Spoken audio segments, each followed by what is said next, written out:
जिस अतीक अहमद के खिलाफ पीड़ित परिवारों ने मुकदमा दर्ज कराया उसके परिवार के खिलाफ, वह समाजवादी पार्टी के द्वारा पोषित माफिया है और उसकी कमर को तोड़ने का काम हमारी सरकार ने किया है। और फिर मैं कहती है इसी इस माफिया को मिट्टी में मिला देंगे। सदन की जानकारी में लाना चाहता हूं, इलाहाबाद जैसा महानगर जहां हमारा हाई कोर्ट है, न्यायालय है, माननीय न्यायालय हैं, और वहां पर इस तरीके से शूटिंग हो रही हो, दिन दहाड़े गोलियां चल रही हो, बम चल रहे हो, धुआं उड़ते हुए देख रहे हो, और मुख्य जो गवाह है उसकी हत्या हो जाए, अधिवक्ता की हत्या हो जाए, सुरक्षा जो कर्मी थे उनकी हत्या हो जाए, और आखिरकार पुलिस क्या कर रही है उत्तर प्रदेश में? और अगर समय पर इलाज मिल जाता जहां अस्पताल में पहुंचे हैं तो शायद किसी की जान बच जाती। आखिरकार ये सरकार कर क्या रही है? ये डबल इंजन कहां घूम रहे हैं? और सिक्योरिटी का फेलियर, आपका इंटेलिजेंस फेलियर, कमिश्नरेट बता रहे हैं, कमिश्नरेट से लॉ एंड ऑर्डर बेहतर होगा। केवल एक शहर की घटना नहीं है, अगर कल ही की हम जानकारी करें उत्तर प्रदेश में। अब आप इसके ऊपर डिबेट नहीं हो सकती, अध्यक्ष महोदय मैं आपसे निवेदन कर रहा हूं, अध्यक्ष महोदय मैं आपसे निवेदन कर रहा हूं, अध्यक्ष महोदय आपके माध्यम से नेता सदन से ये चाहता हूं कि सबसे पहले आप जीरो टॉलरेंस से शुरू करें। हमें उम्मीद है कि आपका अगर जीरो टॉलरेंस है, शूटिंग हो रही हो, बम चल रहे हो, क्या कोई फिल्म की शूटिंग के लिए आप ये करवा रहे हैं क्या? नहीं, माननीय मुख्यमंत्री जी जवाब बैठिए। माननीय मुख्यमंत्री जी। अध्यक्ष जी,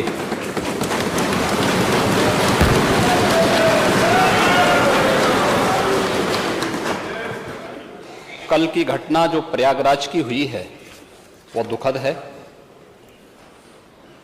और सरकार ने उसका संज्ञान लिया है, और मैं इस पूरे हाउस को इस बात के लिए आश्वस्त करता हूं कि जीरो टॉलरेंस की नीति के तहत सरकार जो कार्रवाई अब तक करती रही है उसके परिणाम भी बहुत शीघ्र सामने आएंगे, कोई संदेह नहीं होना चाहिए। लेकिन जो ये अपराधी हैं, जो ये माफिया हैं, आखिर ये पाले किसके द्वारा गए हैं?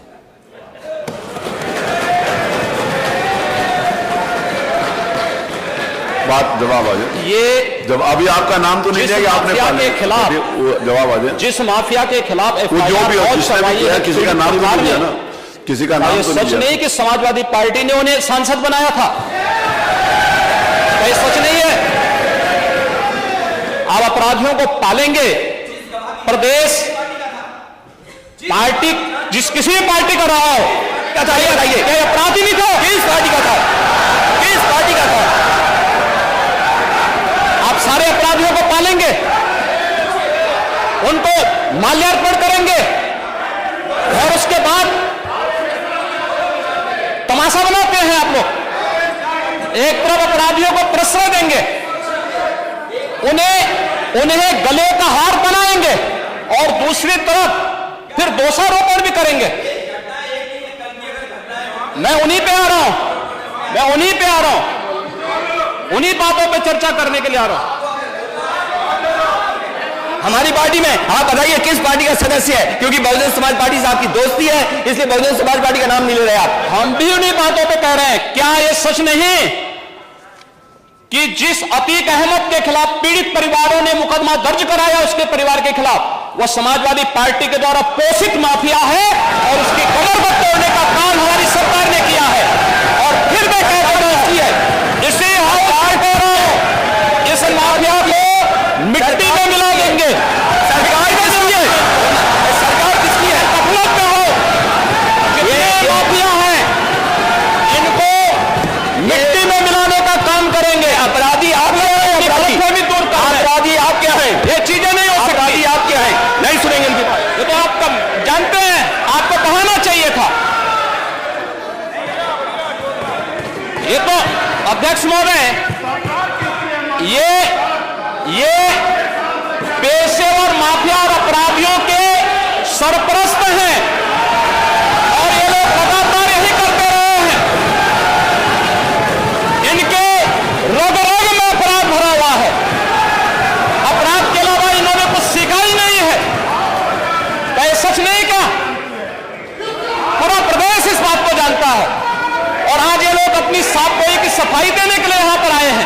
स्थान पर चले। मुख्यमंत्री जी अपनी बात कह रहे हैं, आपको भी अवसर मिलेगा, आप अपनी बात कोई कहिएगा। सच नहीं है। वो आप जो भी बात आपने कहने आप कहिएगा। अभी मुख्यमंत्री जी बोले आपने जो बात कहनी है अपनी बात कहिएगा। आपको अवसर मिलेगा, आप अपनी बात कहिएगा। आपको अवसर मिलेगा तो आप अपनी बात कहिएगा।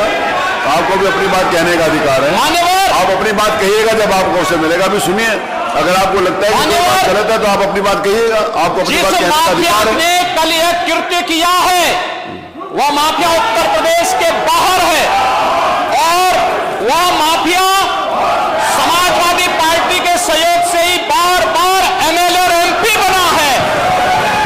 क्या सच नहीं कि 1996 में इलाहाबाद वेस्ट से वह माफिया समाजवादी पार्टी की सरकार के सहयोग से, इन पार्टी के सहयोग से एमएलए बना था।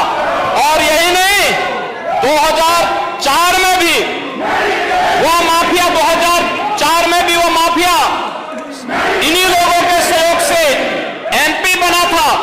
और फिर 2009 में उस माफिया को सांसद बनाने का भी कुख्यात कार्य इन्होंने ही किया था। ये लोग चोरी और सीना चोरी करने का काम कर रहे हैं। और मैं फिर इस बात को कह रहा हूं कि माफिया कोई भी हो, सरकार की जीरो टॉलरेंस की नीति है और उन माफियाओं के खिलाफ मिट्टी में मिलाने का काम उनका हमारी सरकार करेगी। पूरी मजबूती के साथ उनसे निपटने का कार्य करेगी। लेकिन चोरी और सीना चोरी दोनों नहीं चल सकता है। अब बात सुनिए, जो बात कह रहे हैं, अगर आप जो बात कही जा रही है उसको सुनिए। आप अपना जवाब दीजिए कि आपने सांसद बनाया था कि नहीं बनाया था, विधायक बनाया था कि नहीं बनाया था, आप तय करिए। अपनी बात जो माननीय मुख्यमंत्री जी कह रहे हैं, आप अपनी बात का जवाब दीजिए। आपको अवसर मिलेगा, आप अपनी बात का जवाब दीजिएगा।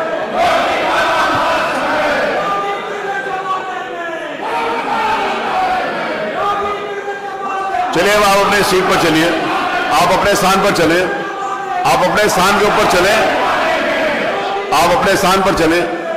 मेरा निवेदन है कि आप अपने स्थान पर चले, आप अपने स्थान के ऊपर चले। माननीय मुख्यमंत्री जी ने 11 बजे आज पूर्व निर्धारित था कि माननीय मुख्यमंत्री जी राज्यपाल के भाषण के ऊपर चर्चा में जवाब देंगे। आप अपने स्थान के ऊपर चलिए, आप अपने स्थान पर चलिए।